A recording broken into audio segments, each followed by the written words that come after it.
into a stack of towels. I said my mantra to myself.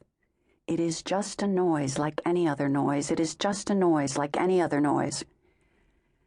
Cover it with chocolate and collect up all the cream, Romeo sang with the candy man, swaying me back and forth in a samba. Romeo, unlike his duet partner, had a nice voice. I told him to shut up. Have a sense of humor, he said. It's only a movie. It isn't a movie, I told him. It's a dangerous, deadly device designed by children so that they can rule the world. Romeo didn't live with me and therefore could not possibly understand. He thought that just because Sarah and her brother Tony spent the night at his house sometimes and she played the tape on his VCR, that meant that he knew the score. But no one could understand it unless they had lived through it. Orwell and Kafka had nothing on an 8-year-old's obsession. Cautiously, we peered past the entry hall. "Hello?" I called out. "Tony, Sarah, Sandy, we're home."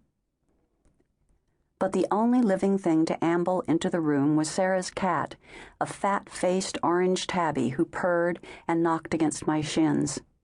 "Oompa Loompa," I asked, "where is everybody?" "Everything he bakes, satisfying and delicious," the candy man replied. We walked into the living room in time to see the thin man with brilliantined hair on TV fling a fistful of butterscotch discs down onto the heads of little children who scrambled like wolverines to get their share. He dispensed his licorice whips and egg creams even though no one was watching him. Even Oompa Loompa recoiled from the sugared carnage of the screen and left the room. "Hello?" Romeo called, although no one appeared to be home. I picked up the remote from the coffee table, aimed it at all the greedy children on television, and gave the off button a decisive stab. The sound that replaced that singing was crystalline, a silence as sweet and clear as a glacial lake. Had there been a glass of champagne at hand, it would have been quiet enough to hear the bubbles burst.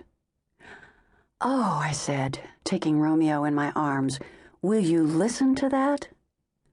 "What?" he said. "Exactly." He kissed me. "Where are they?" "Do we care?" I kissed him back. He nodded. "We care passionately." We had not come home for any sort of funny business. We had come home because I had remembered we had an extra case of gift enclosure cards in the hall closet, and we were almost out of them at our flower shop. Romeo offered to come along because he wanted to pick up a new battery pack for the shop's dustbuster.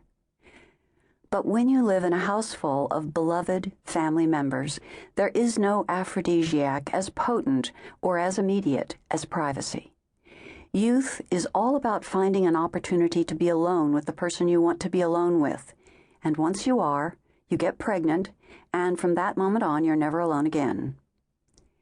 Romeo and I were 63. Between us we had 2 houses, 2 flower shops, 8 children, and 10 grandchildren. He made me feel 16 again, but a big part of that was our never-ending quest to sneak off somewhere. He pulled me back, kissed my nose once, and looked over my shoulder. "Go check the kitchen." Part of what makes being 16 so sexy is the stolen moment, sneaking around. "Look, Mom and Dad aren't home. How much time do you think we have?" So what if Mom and Dad had been replaced by our own children?